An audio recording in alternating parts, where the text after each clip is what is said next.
Oh, you. Color of the sky, right? Oh, you. Color of the sky, right? Final Fantasy VII Remake had a daunting task to accomplish. It had to recapture the charm of its almost 30-year-old predecessor while also introducing these characters ripe with 90s edge to a generation unfamiliar with that, all while making changes to better suit modern players. The more strategy-focused time-based combat has been vetoed in favor of a more traditional action-based combat. Midgar, where the player spends their first 3 to 5 hours in the original, has been expanded into a 30-hour adventure. But a change that often gets glossed over in discussions is the new English cast. 2002's Kingdom Hearts was the first time fan-favorite Final Fantasy VII characters Cloud, Yuffie, Aerith, and Sephiroth were given voices, and even though only one of them would keep the same voice years after, by Kingdom Hearts 2, they'd all been ironed out. Every Final Fantasy VII rep, including Sid and now Tifa, had found their definitive voice actor. Except for Aerith. After having the same voice actors for a variety of expanded material, it came as quite a surprise to learn that those iconic voices would no longer be heard in the remake, meaning we'll never get to hear Cloud's original voice say arguably his most iconic line. Fortunately, however, many of the new voices either sound identical or, in some cases, even better. The energy and charisma these characters exude has never been this high before, so credit where credit is due. I love the old cast and I love the new cast. Well, most of the new cast. There was one character that really stood out for sounding quite different than fans remembered, and this only became more apparent once he got his own game. Look, I'm not here to criticize or complain about the clearly talented actors hired for a $1 million franchise. No, I just want to talk about one thing in particular: Zack's voice. Today we'll be analyzing the differences, similarities, and interesting decision-making when it comes to the portrayal of Zack's character, all through the lens of voice acting delivery, and maybe figure out why fans may not have been as receptive to this change. Don't worry, I'll still make my Buffy video, I really gotta talk about this because it's very personal. Zack's my favorite video game character of all time, and that's saying something, because I've played The Bouncer, a game with truly unforgettable heroes. But seriously, from Zealous Hero to Zombified Zero, let's zestfully look at the zigzagged portrayal of Zack Fair.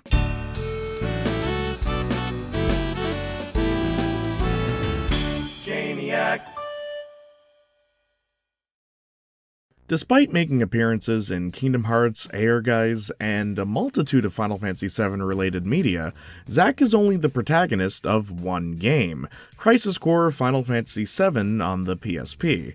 Because of that, we'll only be comparing his portrayal in the original Crisis Core and the more recent Reunion.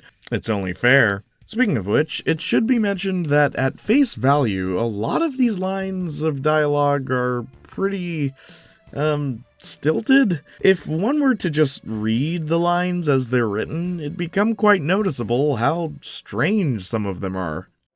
No way. He just ate my hair. Soldier is like a den of monsters. Don't go inside. Cloud! Finish Sephiroth! Off! Like, who talks like that? Most of the admittedly awkward lines in the game are remedied by their delivery, and since Zack's original voice actor Rick Gomez and his modern voice actor Caleb Pierce are different people, likely given different directions, it's obvious that we're going to get different deliveries. Angeal! Do you fly away now? To a world that abhors you and I? Shut up! All that awaits you Shut up! I'm warning is a you! somber morrow. Angeal! Do you fly away now? To a world that abhors you and I? Shut up! All that awaits Shut you up! I'm is a warning you! somber morrow. And sometimes completely different lines. Excellent! Probably! Awesome! We're gonna fail! Which raises the question, why were some lines left the same if others would be changed anyway? But yeah, the differences are night and day. Not good or bad, just drastically different. Gomez presents his lines with a heightened degree of energy, portraying Zack as upbeat, if a bit hot-headed. Take this scene for instance. After discovering that his mentor figure Angeal has taken the life of his own mother, Zack reacts with, What the hell did you do, Angeal? There's just something so raw about how that line is delivered, each individual word building up to the impact of Zack pushing Angeal. So how was this scene presented in Reunion?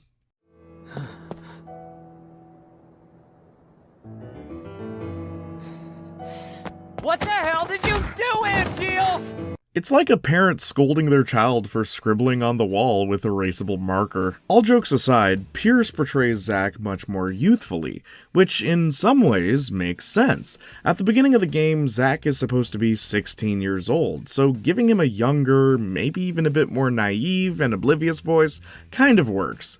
But problems arise when Zack reaches 23 years old, and he still sounds like he hasn't gotten out of his awkward teen phase. Which becomes particularly egregious when Zack, who at this point in his life is a hardened military combatant, finally has time to catch his breath and talks to a potential new recruit, Cloud Strife. In the original game, the scene plays out like this.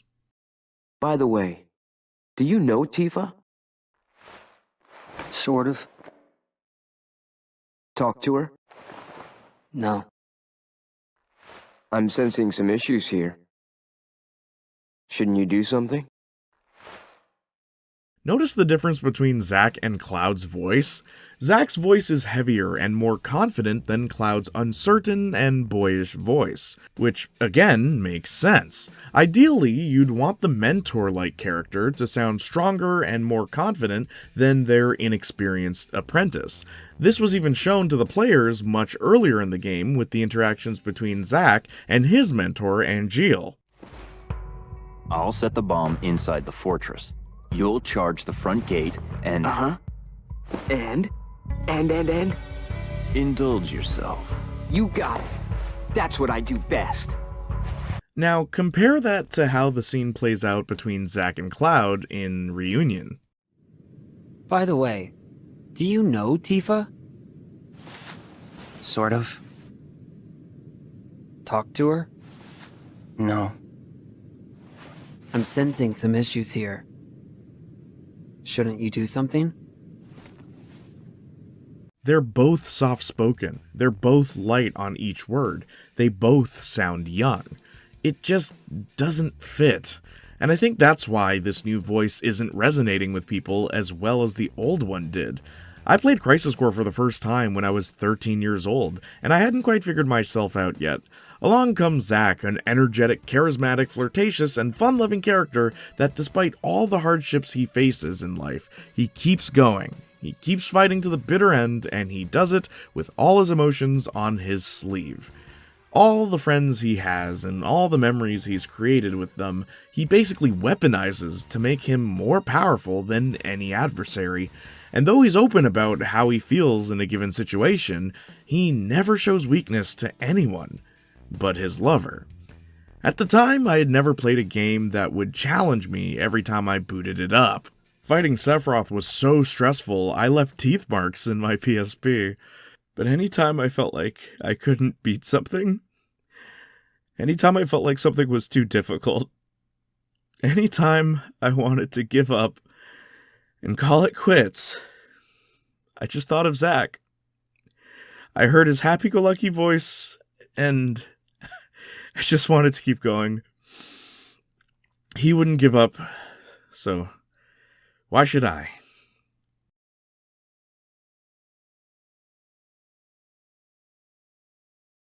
I usually script this segment, but I actually just want to talk. Voice acting is a very serious thing, and it doesn't get enough appreciation in the industry, and I'm thankful for every voice actor that's ever inspired me in life in ways that you'd least expect. And as I said, Zack is actually my favorite character in video games, just period. There's so many ways he's inspired me, and a lot of that is carried with his voice and the vocal performance done by Rick Gomez. And, it's funny, doing this video made me realize how much I've always wanted to be a voice actor, and I don't know why I never went through with it. I guess I just thought I'd never be good enough, but I think I should be. Maybe I can inspire someone. Same way that Rick inspired me. All the way back 13 years ago. But yeah. Thank you for watching this video. It's very different than usual. Be sure to follow my social medias, but especially Twitch if you want to see me live stream. I live stream every single week. Please follow me there. You'll see me and we can talk about everything you want. Also, be sure to check out the Junior and Marcus Talk podcast, where my best friend and I talk about pretty much anything. We'll do more movies soon, don't worry. If you want to talk to me and everyone else in the community, be sure to join the Discord. And finally, be sure to check out the merchandise. The link to everything I just said is in the description down below. Maybe one day I'll do a video on Roxas and the voice that Jesse McCartney used for him, and how it's different in the original Kingdom Hearts 2 compared to Kingdom Hearts 2 Final Mix. Maybe one day. Anyway, until then, I'll leave you with this.